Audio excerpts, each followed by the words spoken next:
بہرحال عموماً اسی طرح ہوتا ہے اس طرح کے کاموں میں۔ چند روز راضی خوشی گزر گئے، پھر اچانک ایک بھونچال سا آ گیا۔ فرزانہ کی جاب ناگن چورنگی پر تھی۔ ناگن چورنگی کراچی سے زیادہ دور نہیں، لہٰذا وہ نوکری کے لیے 10:30 بجے گھر سے نکلتی اور 5:30 بجے تک واپس آ جاتی۔ اس کی ڈیوٹی 11 سے 5 بجے تک کی تھی۔ اس کے برعکس امین گھر سے 9 بجے کا نکلا ہوا رات 8:30-9 بجے واپس آتا۔ ایک رات وہ گھر میں داخل ہوا تو سخت برہم تھا۔ فرزانہ نے اس کی برہمی کا سبب دریافت کرنا چاہا تو وہ پھٹ پڑا۔ بس فرزانہ، میں اس سے زیادہ بےغیرتی برداشت نہیں کر سکتا۔ بےغیرتی؟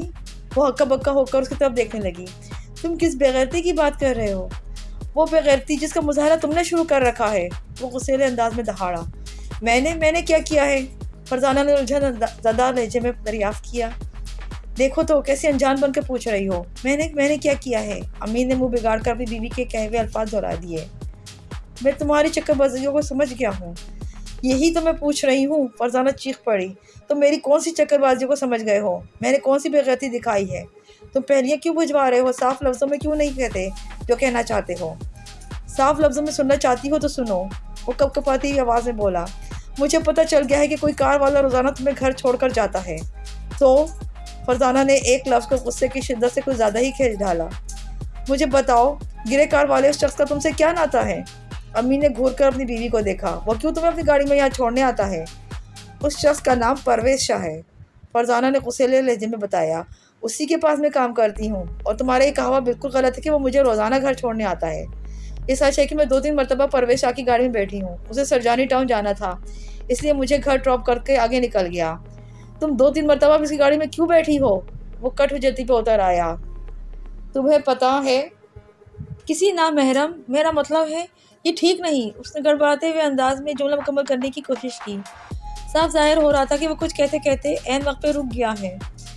فرزانہ کو یہ سمجھنے میں کوئی دقت پیش نہ آئی کہ وہ پرویز شاہ کو نامحرم گردانتے ہوئے اس کی گاڑی میں بیٹھنے کے لیے مذمت کرنا چاہتا تھا، لیکن یہ سوچ کر اس بات کو ادھورا چھوڑنا پڑا کہ کہیں پلٹ کے فرزانہ اسے نہ پوچھ بیٹھے کہ وہ بھی تو 3-4 نامحرم عورتوں کے ساتھ گھل مل کر دفتر میں کام کرتا ہے۔ وہ اس بحث کو بڑھانا نہیں چاہتی تھی، لہٰذا ٹھہرے ہوئے لہجے میں بولی۔ امین، تم مجھ پر یا پرویز شاہ پر خواہ مخواہ کا شک کر رہے ہو۔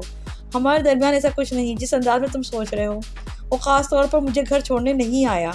سرجانی ٹاؤن میں اس کا پلاٹ کا ایک وسیع پروجیکٹ ہے، وہ اسی سلسلے میں ادھر جاتا رہتا ہے۔ تو اپنے ذہن کو صاف رکھو۔ میں اپنے ذہن کو کس طرح صاف رکھوں؟ موقع دکھاتے ہوئے بولا۔ مجھے پتہ چلا ہے جب پرویز شاہ تمہیں گھر چھوڑنے آتا ہے تو تم دونوں ایسے والہانہ انداز میں ایک دوسرے کو خداحافظ کہتے ہو جس سے تمہارے درمیان کوئی گہرا رشتہ ہو۔ یہ سب میں برداشت نہیں کر سکتا فرزانہ۔ ہمارے درمیان صرف ملازم اور مالک کا تعلق ہے، فرزانہ نے بھی پھپڑے ہوئے لہجے میں کہا۔ اس تعلق کو کسی رشتے کا نام نہیں دیا جا سکتا، اور جہاں تک مسکرا کر کسی کو خداحافظ کہنے کا تعلق ہے تو میرے خیال میں اخلاقیات اس بات کا تقاضا کرتے ہیں۔ وہ لمحے بھر کو متوقف ہوئی، پھر اضافہ کرتے ہوئے اس نے امیر سے استفسار کیا کہ تم جب اپنے دفتر پہنچتے ہو تو ساتھ کام کرنے والی لڑکیوں عورتوں کو سلام دعا نہیں کرتے ہو؟ اس طرح رخصت ہوتے وقت انہیں اللہ حافظ بھی نہیں کہتے ہو؟ اگر تم ایسا کرتے ہو تو کیا اس دوران تمہارے چہرے پر غصہ چھایا رہتا ہے؟ تم ذرا بھی مسکراتے نہیں، یا اگر کوئی بات کرے تو تم اسے کاٹ کھانے کو دوڑتے ہو؟ جذبات کی روح میں بولتے بولتے اس کا لہجہ خاصا کڑوا ہو گیا۔ بتاؤ، تمہارے دفتر میں کام کرنے والی عورتیں نامحرم نہیں ہیں کیا؟ میری بات دوسری ہے، وہ سٹپٹائے ہوئے انداز میں بولا۔ دوسری بات کیوں ہے؟ اس نے چیخ سے مشابہ آواز میں پوچھا۔ وہ کوئی جواب نہیں دے پایا۔ فرزانہ نے کھلی حقیقت بیان کی تھی، امین کے پاس اس کے سوال کا کوئی جواب نہیں ہو سکتا تھا، لہٰذا وہ بغلیں جھانکتے ہوئے کھسیائے سے لہجے میں بولا۔ میں تم سے کوئی بحث نہیں کرنا چاہتا، بس میں نے جو کہا ہے اس کا خیال رکھنا۔ امین، یہ بات تم کسی معقول طریقے سے بھی کہہ سکتے تھے، وہ شکایتی سے انداز میں بولی۔ تم سیدھا سیدھا کہہ دیتے کہ میں پرویز شاہ کی گاڑی میں نہ بیٹھا کروں، تمہیں اچھا نہیں لگتا تو میں تمہاری بات مان لیتی، لیکن تم نے جس انداز میں کردار پہ شک کیا اس نے مجھے دلی صدمہ ہوا ہے۔ کاش وہ جملہ ادھورا چھوڑ کر خاموش ہو گئی۔ امین نے اس کی شکایت پر نہ کوئی شرمندگی ظاہر کی اور نہ ہی کوئی غصہ دکھایا، بلکہ دوسری طرف دیکھتا رہا۔ اچانک فرزانہ کے ذہن میں ایک چسوتا سوال ابھرا۔ امین صبح 9 بجے گھر سے نکلتا تھا، پھر اس کی واپسی رات 8 بجے سے پہلے نہیں ہوتی تھی، جبکہ وہ خود 5:15 ساڑھے 5 تک گھر پہنچ جاتی تھی۔ اوقات کی اس ترتیب میں یہ ممکن نہیں تھا کہ وہ اسے پرویز شاہ کی گاڑی میں بیٹھتے یا اترتے ہوئے دیکھ پاتا۔ پرویز شاہ کے حوالے سے اس نے فرزانہ پہ جو بھی شک کیا تھا اس کے لیے اس نے مجھے پتہ چل گیا ہے اور مجھے پتہ چلا ہے جیسے الفاظ ادا کیے تھے۔ اس کا ایک ہی مطلب تھا کہ محلے کے کسی شخص نے اس کے کان بھرے تھے، کیونکہ پرویز شاہ کی گرے گاڑی میں اس کی آمد محلے والوں سے چھپی نہیں رہ سکتی تھی۔ اسی تناظر میں اس نے شوہر سے پوچھ لیا، امین ایک بات سچ سچ بتاؤ گے؟ وہ خفقی آمیز سوالی نظروں سے اس کی طرف دیکھنے لگا، پھر بولا، پوچھو، کیا پوچھنا ہے؟ تمہیں یہ بات کس نے بتائی کہ میں کسی گرے گاڑی میں بیٹھ کے گھر آتی ہوں؟ اس سے کیا فرق پڑتا ہے؟ وہ بدسور تیوری چڑھا کر بولا، تم نے اقرار کر لیا ہے، پھر تصدیق کی کیا ضرورت ہے؟ میں نے اقرار کر کے یہ ثابت کیا کہ میرے من میں کوئی کھوٹ نہیں۔ وہ اس کی آنکھوں میں دیکھتے ہوئے گہری سنجیدگی سے بولی، اس لیے میں جاننا چاہتی ہوں کہ میرا یہ خیرخواہ کون ہے جس نے تمہیں میرے بارے میں اتنی اہم اطلاعات دی ہیں۔ وہ تھوڑی دیر تک متعامل دکھائی دیا، پھر غصیلے لہجے میں بولا، مجھے محلے کے ہی لوگوں سے اس گرے گاڑی والے کے بارے میں پتہ چلا تھا، میں بھی یہی پوچھ رہی ہوں۔ وہ ایک لفظ پہ زور دیتے ہوئے بولی، مجھے اس شخص کا نام بتاؤ جس نے تمہیں بتایا ہے۔ کوئی ایک ہو تو بتاؤں؟ وہ قدر خجل ہوتے ہوئے بولا، اگر ایک سے زیادہ افراد ہیں تو بھی تو بتا دو۔ وہ اپنے غصے کو دباتے ہوئے معتدل لہجے میں بولی، تاکہ پتہ تو چلے کس کس کو کیا کیا تکلیف ہے۔ یہ وہی لوگ ہیں جن کی وجہ سے ہمارا جینا دوبھر ہو کر رہ گیا ہے۔ وہ برا سا منہ بناتے ہوئے بولا، انہی لوفروں نے اس جانب میری توجہ مبذول کرائی ہے۔ بڑے طنزیہ انداز میں کہہ رہے تھے، تمہیں ہم محلے والوں سے ہی خدا واسطے کا بیر ہے۔ ہم دل پشوری کرنے کے لیے کوئی جملہ پھینک دیتے ہیں تو تم پولیس کو بلا لیتے ہو، اور جب غیر محلے دار تمہاری بیوی کو گاڑیوں میں سیر کراتے پھریں تو تمہاری غیرت جوش میں نہیں مارتی۔ واہ بھائی واہ، ہم نے تمہارا کیا بگاڑا ہے؟ یہ اچھا دستور ہے، اپنوں کو کاٹو اور غیروں میں بانٹو۔ وہ لمحہ بھر کو سانس لینے کے لیے متوقف ہوا، پھر کپکپاتی ہوئی آواز میں بولا، میں نے اس لفنگے کے منہ سے ایسی لفرانہ باتیں سنی تو مجھے خود پہ قابو نہ رہا۔ میں نے ہاتھ بڑھا کے جھٹ سے اس کا گریبان پکڑ لیا، اس کی مدد کو دوسرے بھی لپک آئے۔ یہ سب وہی لوگ تھے جو ہم پر چپکے چپکے آوازیں کستے ہیں اور تمہیں دیکھ کر مانے خیز انداز میں سیٹیاں بجاتے ہیں۔ انہوں نے زور زبردستی کر کے اپنے ساتھی کا گریبان چھڑا لیا اور اس کی مائدے بولے، ہم سے کیوں الجھتے ہو؟ اگر تمہارے اندر اتنی ہی غیرت بھری ہوئی ہے تو جا کے اپنی بیوی سے پوچھو، وہ آج کل کس یار کی گرے فور میں بیٹھ کر سیر سپاٹے کرتی پھر رہی ہے۔ ایک مرتبہ پھر سانس کی درستی کے لیے متفق ہوا، پھر سانس پوری طرح ہموار بھی نہیں ہوئی تھی کہ دوبارہ تھر تھراتی آواز میں گویا ہوا، ان بدبختوں سے تمہارے بارے میں سے بےہودہ کلمات سن کر میرے دماغ ہی گھوم گیا، میں مرنے مارنے پر تل گیا، لیکن میں کچھ بگاڑ نہ سکا، ان چار کے مقابلے میں میری پیش نہ گئی۔ یہ تو اچھا ہی وقت انہوں نے مجھ پہ ہاتھ نہیں اٹھایا، صرف دھکے ہی دیتے رہے، ورنہ اس وقت میں تمہیں یوں صحیح سلامت نظر نہ آتا۔ میں ابھی ان شیطانوں سے نمٹ کر آ رہا ہوں۔ ایک ذلیل نے تو یہاں تک کہہ دیا کہ اگر تم سے بیوی سنبھال ہی نہیں جاتی تو تھانے دار کے مشورے پہ عمل کر لو۔ میں یہ پگھلا ہوا سیسا اپنے سماعت میں انڈیل کر سیدھا تمہارے پاس آ رہا ہوں، بتاؤ میں کہاں غلطی پر ہوں؟ بات ختم کرتے کرتے اس کی آواز بھر آ گئی، اب اس کی آواز میں غصے اور بھرمے کے بجائے بے چارگی جھلک رہی تھی۔ اس نے بیوی کی طرف سے نگاہ چراتے ہوئے زخمی سے لہجے میں استفسار کیا، تم تو جانتی ہی ہو تھانے دار نے مجھے کیا مشورہ دیا تھا؟ فرزانہ قانون کے اس پاسباں کے مشورے کو بھولی نہیں تھی۔ تھانے دار نے اس کے شوہر کو بڑے مخلصانہ انداز میں مشورہ دیا تھا کہ وہ یا تو اس محلے کو چھوڑ دے یا پھر اپنی بیوی کو، جس کی وجہ سے مشکلات اور مسائل سے دوچار ہے۔ تھانے دار کا یہ نیک مشورہ اس بوگس رپورٹ کی روشنی میں تھا جو تفتیشی افسر ASI شمشاد نے تیار کر کے اس کی خدمت میں پیش کی تھی۔ اس رپورٹ میں فرزانہ کو مورد الزام ٹھہراتے ہوئے سارے فتنے کی جڑ قرار دیا گیا تھا۔ فرزانہ کی مخالفت میں ASI نے اس وجہ سے رپورٹ تیار کی تھی کہ اس نے ASI کے پھیلائے ہوئے جال میں قدم رکھنے سے صاف انکار کر دیا تھا۔ محلے کے چند شرپسند اور باش لفنگوں کی باتیں سن کر ASI سمجھ بیٹھا تھا کہ فرزانہ اس کے لیے انتہائی آسان شکار ثابت ہوگی، لیکن اس کے پہ ہم کوشش کے باوجود بھی جب ایسا کچھ ثابت نہ ہوا تو وہ اپنی ناکامی کے انتقام کے طور پر اس نے فرزانہ کو ہی قصوروار ٹھہراتے ہوئے کہانی الٹ دی تھی۔ یہ ساری ترش حقیقتیں فرزانہ کے ذہن میں بڑی تیزی سے گردش کر رہی تھیں، لیکن اس کے ساتھ ہی اسے اس بات کا بھی خیال تھا کہ اس کے شوہر نے اس کے مقابلے میں ان لفنگوں کی بات کو اہمیت دی جو اس کی عزت کے دشمن بنے بیٹھے تھے۔ وہ نامراد ہر لمحے اس موقع کی طاق میں رہتے تھے کہ کب اس کے قدم ڈگمگائیں اور ان کا داؤ چل جائے۔ ان شیطانوں کے خلاف پولیس نے بھی کوئی کارروائی نہیں کی تھی۔ اس نے جی میں ٹھان لی کہ کوشش کر کے وہ بہت جلد اس محلے کو ہی خیر آباد کہہ دیں گے۔ اس رات ان کے بیچ ایک پراسرار خاموشی حائل رہی۔ امین گمگو کی کیفیت سے دوچار رہا۔ اسے اپنی بے بسی پہ غصہ آتا، کمزوری چاہے اعصابی ہو، دماغی، جسمانی یا کسی بھی اور نوعیت کی ہو، وہ انسان کے اندر غصے کو جنم دیتی ہے اور اس کی قوت برداشت کو کھا جاتی ہے۔ کمزور انسان ذرا ذرا سی بات پہ بھڑک اٹھتا ہے، تحمل اور بردباری اس کے پاس سے رخصت ہو جاتے ہیں۔ وہ اپنے تمام ناکامیوں اور ناکامرانیوں کے لیے دوسروں کو مورد الزام ٹھہرانے لگتا ہے۔ امین بھی یہی سوچ رہا تھا۔ محلے کے لفنگوں پہ اس کا بس نہیں چلتا تھا، لہٰذا وہ گھر کی مرغی پر سارا غصہ اتارتا تھا۔ اس کے خیال میں اس کے تمام مسائل کا سبب فرزانہ تھی۔ وہ جانتا تھا فرزانہ کا کوئی قصور نہیں، لیکن اس کی کمزور سوچ اسی خیال سے بہل جاتی تھی کہ یہ سب کچھ فرزانہ کی وجہ سے ہو رہا ہے۔ وہ الٹی سیدھی باتیں کرنے والوں کے منہ توڑنے کی سخت نہیں رکھتا تھا، اس لیے موقع محل دیکھ کر وہ فرزانہ پہ برس کر اپنے دل کا غبار نکال لیتا تھا۔